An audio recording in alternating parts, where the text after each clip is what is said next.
Welcome back to GDT Tech Reviews. In this video we are going to do a detailed review and pick the top 5 best budget gaming PC cases, 2022. So let us get started and the review based on our studies and small research. If you have any personal suggestion, do let us know in the comment section.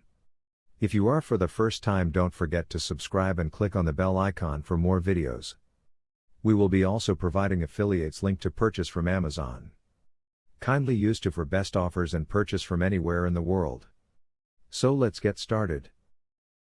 This chassis is made of steel and plastic and is painted black, inside and out. It measures 546 by 248 by 544 mm, LXWXH, and weighs just over 31 pounds, a slightly modified version of the industrial crossbar design featured on the Master Case H500 and H500P. The design is visually similar to Cougar's Panzer line of cases. The top panel is made up of a large, slightly tinted tempered glass panel. Directly under this panel is an area with mounting locations for 3 120mm or 140mm fans, or 2 200mm fans.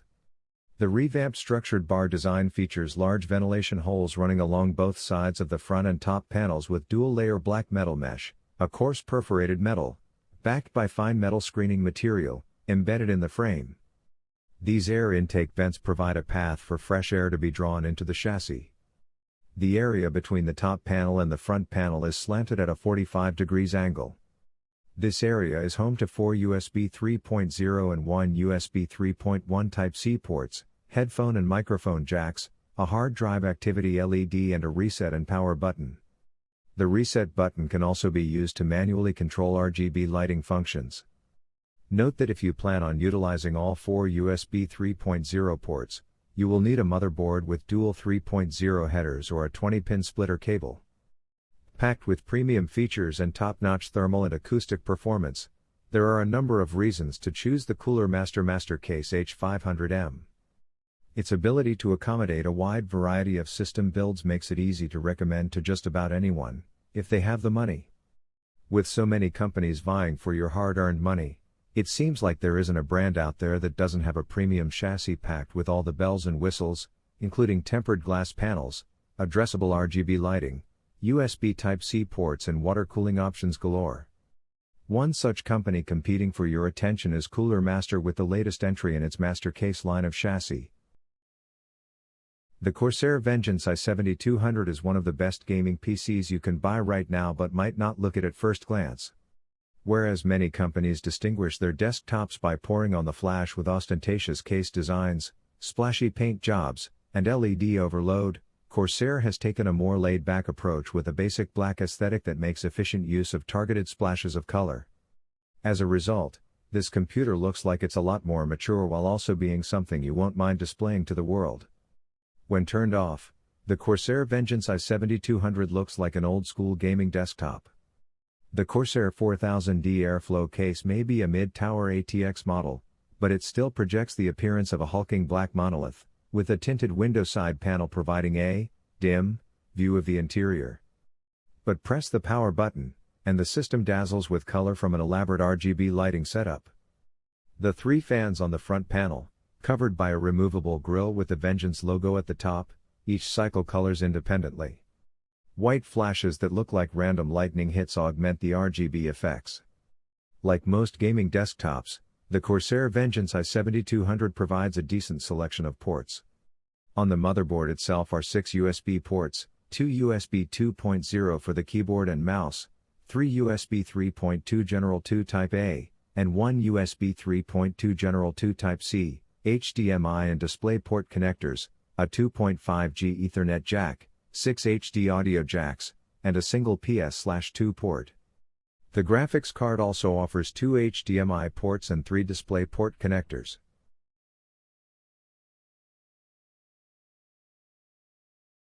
The company accidentally revealed the massive 1000D on its website, along with Amazon, a few months ago, but now it seems like the launch is finally official. The Obsidian 1000D is constructed from steel and aluminum and features tempered glass on the front and side panels. It measures 27.3 by 12.1 by 27.4 inches and weighs around 65 pounds without any components inside. It may weigh as much as a small adult human once it's loaded with two motherboards, up to an e-ATX and a Mini-ITX, and all the attached hardware, especially if you intend on filling the gigantic case as much as possible. Both systems have their own front panel I/O, which consists of their own power, reset, and power LED leads, in addition to one USB 3.0 and USB 3.1 Gen 2 Type-C front panel connectors for each PC. The chassis doesn't come with any fans installed, but it has space for up to 13 120/140ths of a millimeter fans, 8 front, 3 top, 2 rear. The front panel alone can support up to two 480mm radiators, the top panel supports up to one 360mm radiator, and the back panel can sport up to a 280mm cooler. Both the top and front radiator trays, fans mounts, are surprisingly accessible. They're attached to rails and glide out of the case for easy installation. The 1000D's storage capacity is also impressive, with space for 5 3.5 HDDs and 6 2.5 SSD/HDDs, each with their own dedicated chamber. The HDDs are in a cage next to the PSU shroud, and the SSDs are on hinged doors behind the tempered glass. There's also a built-in Commander Pro lighting controller that can connect with Corsair branded RGB LED fans and light strips. You can chain enough of the fan controllers for all 13 fan slots that you can adjust using Corsair's IQ software. The chassis accommodates two power supplies, a full-sized ATX, for the full-sized motherboard, and a SFX, for the Mini-ITX system. The Corsair Obsidian 1000D is massive and meant to pack as much hardware as possible into its monstrous yet elegant chassis. A modest budget-oriented build would belittle the 1000D's intent, which is to be the biggest and baddest, in a good way, PC case you've ever seen. At $500, it's clearly not priced for the masses. However, for a well-off DIY PC enthusiast that wants to make a midlife crisis gaming rig with a few massive radiators, gratuitous fan and storage capacity, and a sleek tempered glass design, the Corsair Obsidian 1000D dual system PC case could be a viable, albeit not practical, option.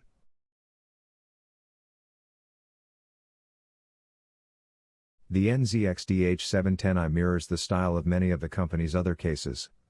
Aesthetics being a matter of personal taste, it's hard to objectively judge a case based off of its appearance. Some folks will think that the H710i comes off looking rather bland, others will appreciate the relative lack of bling. The front I/O panel, technically, on the top of the case, is surprisingly light, with few ports and the power button. You get a single 3.5mm audio jack here, along with two USB 3.1 Gen 1 Type-A ports and one USB 3.1 Gen 2 Type-C port. You'll need an up-to-date motherboard with a Type-C header to use the latter port, so check for that or plan to shop for an adapter or a PCI Express card with the header. To connect it straight to a motherboard without the header, you'd need an adapter turning a USB 3.0 19-pin header into a USB-C header, and that would limit the port to 5 gigabits per second speeds instead of 10 gigabits per second.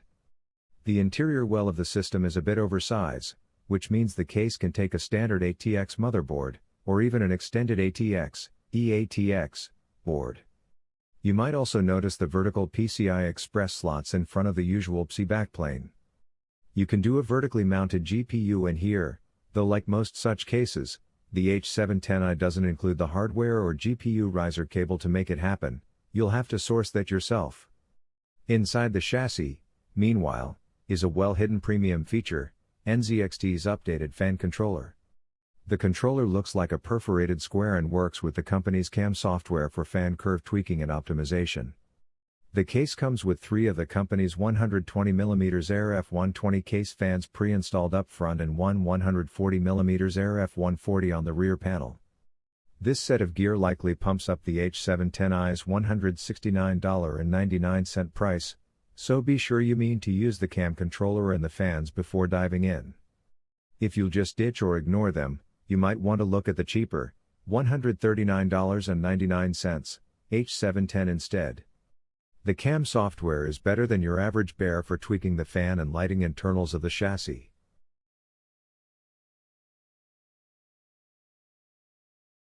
Lee's Landcool 2 mesh performance comes with, you guessed it, a mesh front panel that is easy to remove by tugging it at the bottom.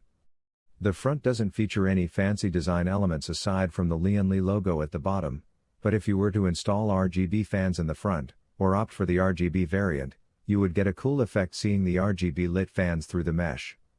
This RGB variant costs the same $90 and comes with 3 RGB fans, but they'll be 120mm in size and you'll miss out on the fan controller and PWM control. A white RGB variant can also be had for $95. Both sides of the chassis have tempered glass panels, which is typically a controversial decision. We're not often fans of tempered glass on the cable side of a chassis as it reveals your handiwork, or lack thereof, but Lian has placed covers over the cables to hide all the mess. The glass panels both swivel out backwards like suicide doors, but to move them you'll first have to unlatch the PSU cover hatches. All 4 swiveling panels hold themselves closed firmly with magnets, so opening your system is dead simple. Once open, you can simply lift the glass panels out of their hinges to ease assembly or maintenance. To cool your system, Lian ships the performance variant of this case with one rear 120mm fan and 2 140mm spinners at the front intake. At this price, those are wildly lavish inclusions, especially if you consider that these are PWM fans and a 3-speed fan controller comes included, too. There is no filter at the front of the case, which will help airflow. This will generate more dust in the system, but that's a compromise you'll have to be willing to make for the performance benefits. Besides, the panels open extremely easily for cleaning. The PSU intake does get a fine mesh air filter that slides out the back, which is nice as the bottom would be much more difficult to access for regular cleaning. At the top of the chassis you can mount up to 2 140mm fans or a 240mm radiator, with the front supporting up to 280mm and 360mm radiators. You'll run into the PSU shroud, but it has a segment that's easily removable to make room. Thoughtful. CPU coolers can be up to 176mm, 6.9 inches, tall and GPUs up to 384mm, 15.1 inches, long.